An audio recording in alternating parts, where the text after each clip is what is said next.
ጤና ይስጥልን እንደምን አድራችሁ አርፍዳችኋል የፖድካስቱ ቤተሰቦች። ዛሬ የእንግሊዝ ፕሪሚየር ሊግም ሌሎች የአውሮፓ ቶፕ 5 ሊጎች ወደ ውድድር የሚመለሱበት ቀን ነው። የአውሮፓ ቻምፒየንስ ሊግ በዚህ ሳምንት ትልቅ ጨዋታዎችን የኮንፈረንስ ሊግ እንዲሁም የአውሮፓ ሊግ ጨዋታዎች ሲደረጉ ቆይተዋል። አሁን ደግሞ እነኚህ የአውሮፓ ትልልቅ ሊግ ጨዋታዎች ካለቁ በኋላ ወደ ዶሜስቲክ ሊጋቸው የውስጥ ውድድሮቻቸው የሚመለሱ ይሆናል። ተጠባቂ ጨዋታዎች አሉ። ትልቅ ተጠባቂ ጨዋታዎች በተለይ ዛሬ ከሚደረጉት ጨዋታዎች ውስጥ ማንሳት የምንችለው በእንግሊዝ ፕሪሚየር ሊግ ማንቸስተር ሲቲ ከኤቨርተን ጋር የሚያደርጉት ጨዋታ ይኖራል። ዌስትሃም ዩናይትድ ከሳውዝሃምፕተን፣ ኒውካስል ከአስቶን ቪላ የሚታይ ትልቅ ጨዋታ ነው። ይሄ ጨዋታ በስፔን ላሊጋ ባርሴሎና ከሴልታ ቪጎ ጋር የሚያደርገው ጨዋታ ይኖራል። ከዛ ውጪ ነገ ከሚደረጉ ጨዋታዎች መካከል ኢፕስዊች ታውን ከአርሰናል ጋር፣ ሌስተር ሲቲ ከሊቨርፑል ጋር የሚያደርጓቸው ሁለቱ ጨዋታዎች ይኖራሉ። ከአውሮፓ ቻምፒየንስ ሊግ ውድድር በአርሰናል የተሰናበተው ሪያል ማድሪድ ከአትሌቲክ ጋር የሚያደርገው ጨዋታ የሚጠበቅ ነው የሚሆነው። ይሄ ጨዋታ በሊጉ ለሪያል ማድሪድ በተለይ የላሊጋውን ተስፋ ለመያዝ የሚያከናውነው ጨዋታ ይሆናል ተብሎ ነው የሚጠበቀው። አትሌቲክ ከማንቸስተር ዩናይትድ ጋር በዩሮፓ ሊግ ተደልድሏል። እንግዲህ የነ ኒኮ ዊሊያምስ ቡድን ነው። ይሄ ቡድን እጅግ በጣም ፈጣን የማጥቃት እንቅስቃሴን በተሻለ የመስመር ማጥቃት እንዲሁም ደግሞ ይሄ አማካኝ ክፍል ላይ የተደራጀ የሚባል አይነት ለተጋጣሚ ስፔስ የሚነፍክ ቡድን ነው። ቶሎ የሚጫን ቡድን ነው።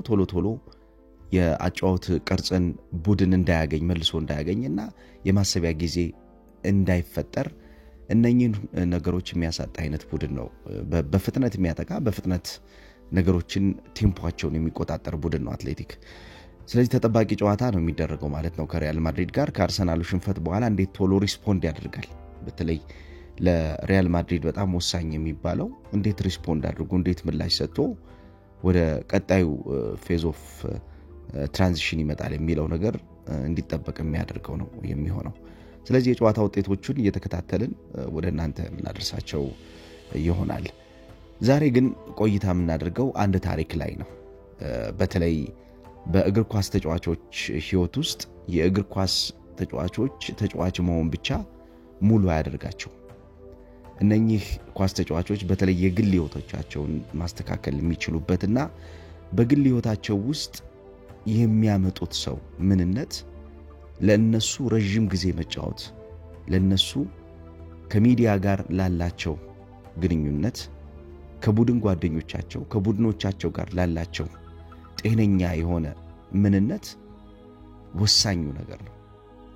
አብዛኞቹ እግር ኳስ ተጫዋቾች ኳስ መጫወት አቅቷቸው ሳይሆን ኳስን እንዴት ተጫውቶ ማኔጅ አድርጎ መኖር እንዳለባቸው ስለሚያቅታቸው ከእግር ኳስ የተጫዋችነት ዘመናቸው በጊዜ ይሰናበታሉ። በቅርብ ጊዜ እንኳን የብራዚላዊ ኔይማር የእግር ኳስ ህይወት ከተመለከትን ኔይማር ኳስ መጫወት አቅቶት ሳይሆን እግር ኳስን እንዴት ማኔጅ አድርጎ በህይወቱ ውስጥ መኖር እንዳለበት ከብዶት አሁን ያምናቀው ብዙ የተወራለት 2013-14 ባርሴሎና እንደገባ የዛሬ 12 ዓመት ትልቅ ደረጃ ላይ እንደሚደርስ ሲነገርለት የነበረው አጥንቱ ያልጠነከረው ኔይማር ሆኖ እያየ ነው አይደለም። ኔይማር ጠፍቷል።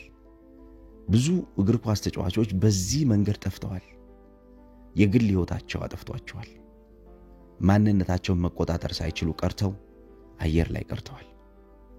ብዙዎች እየተዝናኑበት ሊያልፉ እየተዝናኑበት ሊያዩ ሊቆዩ የሚችሉበትን አቅማቸውን መሬት ውስጥ ቀብረውታል።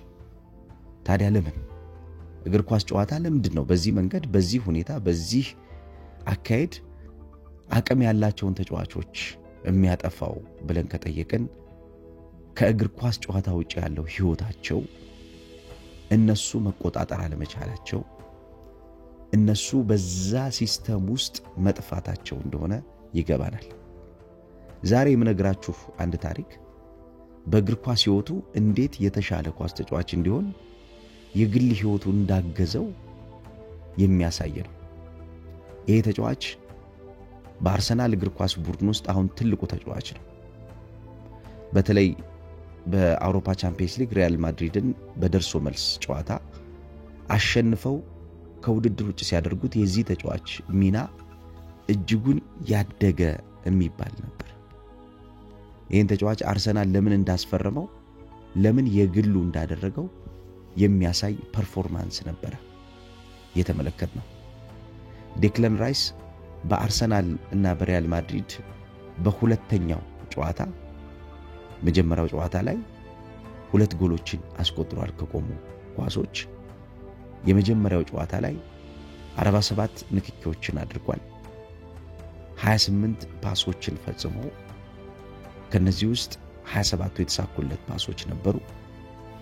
2 ኪ ፓሶች ወይም ደግሞ የፋይናል ፔኔትሬሽን እንዲሁም የመጨረሻ አደገኛ የማጥቃት ሂደትን የሚያስቀጥሉ ተጋጣሚን ጫና ውስጥ የሚከቱ የራስ ቡድንን ደግሞ ከፍ የሚያደርጉ ንክኪዎችን አድርጓል። አደገኛ 2 ታክሎችን ወይም ደግሞ ግራውንድ ባትሎችን አሸንፏል። 2 ብሎኮችን ወይም ደግሞ የኳስ ሽግግር ክልከላዎችን አድርጓል። 3 ክሊራንሶችን ወይም ደግሞ ነፃ የማውጣት ንክኪዎችን ፈጽሟል። ከዛ ውጭ 4 ኢንተርሴፕሽኖችን ወይም ደግሞ የኳስ የማቋረጥ ስራዎችን ፈጽሟል።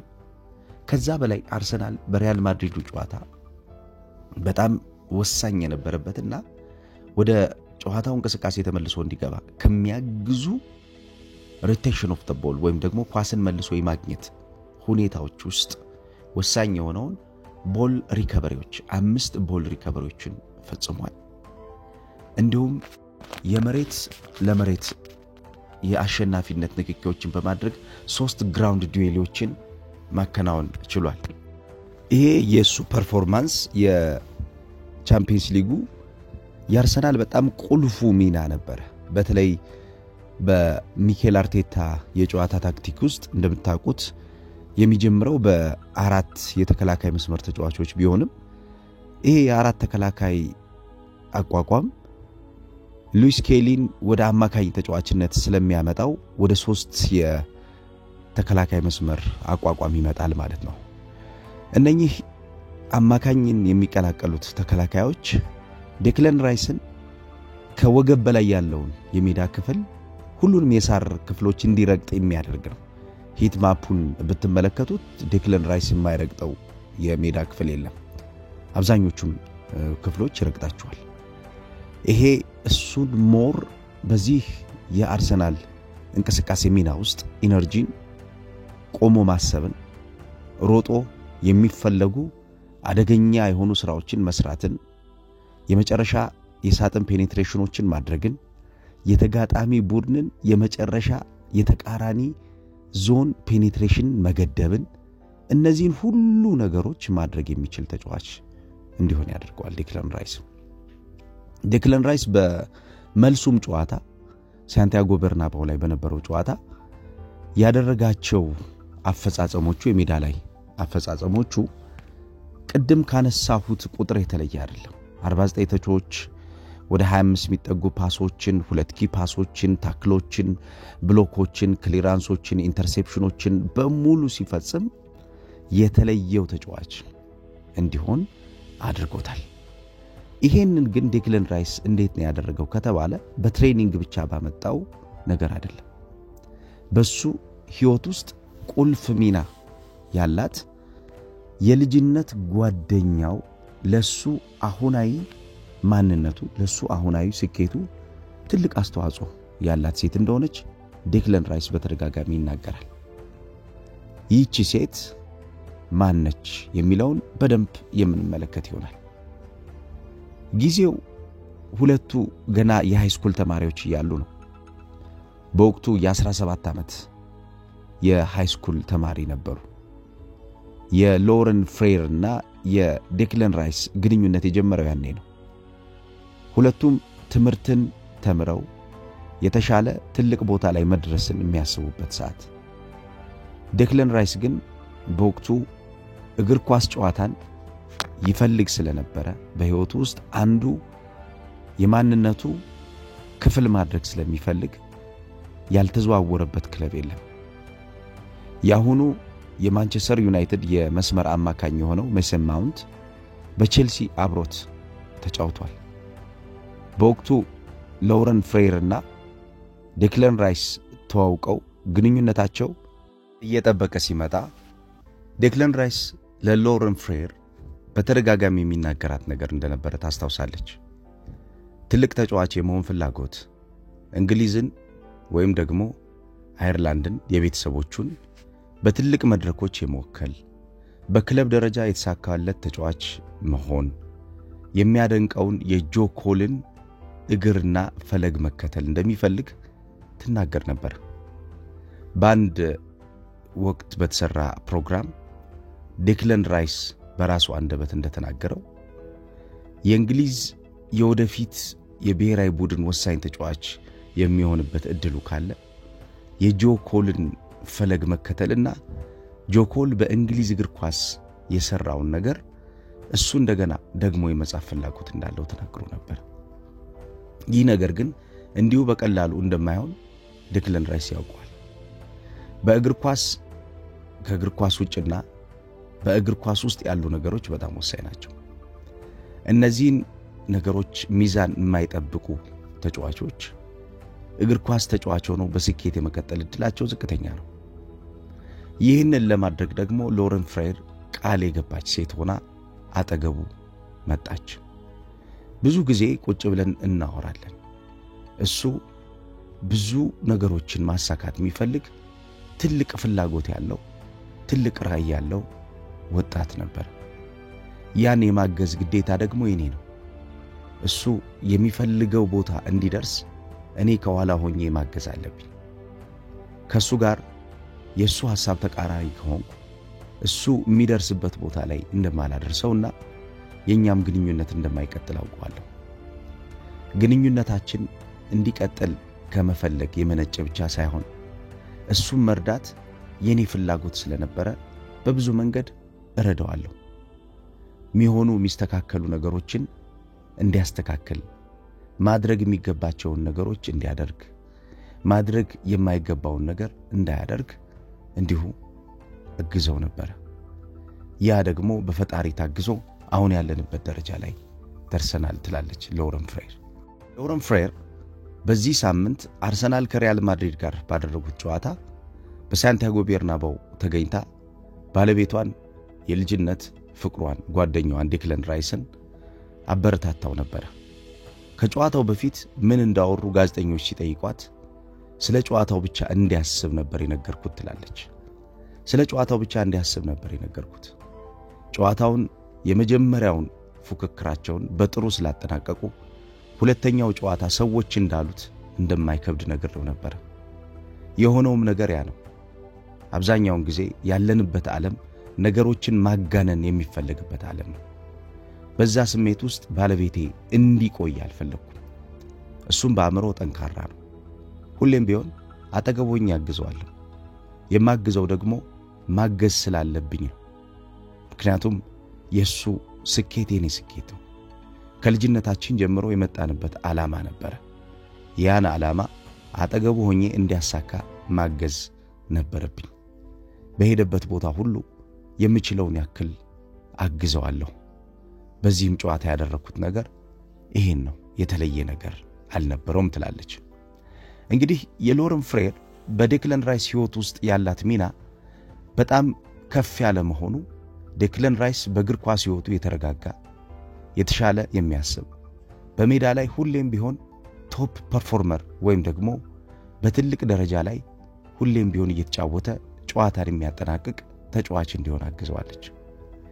በእግር ኳስ ጨዋታ በአንድ ወቅት ያነጋገርኳቸው የአርባ ምንጭ እንዲሁም የሐረማያ ዩኒቨርሲቲ የስፖርት ሳይንስ ሊቁ ኢትዮጵያዊ ዶክተር ሞላ ዶዮ እንደዚህ ይላሉ። ቢፎር ዘ ጌም ኢዝ አፍተር ዘ ጌም። ከእግር ኳስ ጨዋታ በፊት ያለው ታሪክህ ከእግር ኳስ ጨዋታ በኋላ ያለው ታሪክ ተመሳሳይ መሆን አለበት። የሰው ልጅ ማረፍ በሚገባው አእምሮ ልክ ካረፈ፣ የሰው ልጅ ማሰብ በሚገባው ልክ ካሰበ፣ የሰው ልጅ የግል ህይወቱ ካልተረበሸ፣ የሰው ልጅ ኢንፍሉዌንስ በሚያደርጉት ኮምፒውተሮች ወይም ደግሞ ለሱ አጋዥ መስለው የሱን የእግር ኳስ ህይወት የሱን የእግር ኳስ ስኬት ከፍ እንዲል የሚፈልጉ ሰዎች መስለው በሚቀርቡት ማንነታቸው ተደብቆ ተውጦ የማይጠፋ ከሆነ ትልቅ ቦታ ላይ እንደሚደርስ ዴክለን ራይስ አንዱ ማሳያ ነው። ከጨዋታ በፊትና ከጨዋታ በኋላ ያለው ታሪኩ የዴክለን ራይስን ስኬት በደንብ የሚያሳይ ነው። ሁሌም ቢሆን ከጌም በፊት እንድዘጋጅ የምታደርገኝ በአእምሮዬ ነው። አእምሮዬ የተሻለ ተጫዋች ሆኜ እንዳስብና ጨዋታ ላይ ትኩረቴን እንዳላጣ ሁሌም ቢሆን ታግዘኛለች። ይህ በተደጋጋሚ በየቀኑ የሚደረግ የየቀኑ የህይወት ድግግሞሻችን ነው። አንድ ቀን ብቻ የምናደርገው ነገር አይደለም፣ ሁሌም እናደርገዋለን።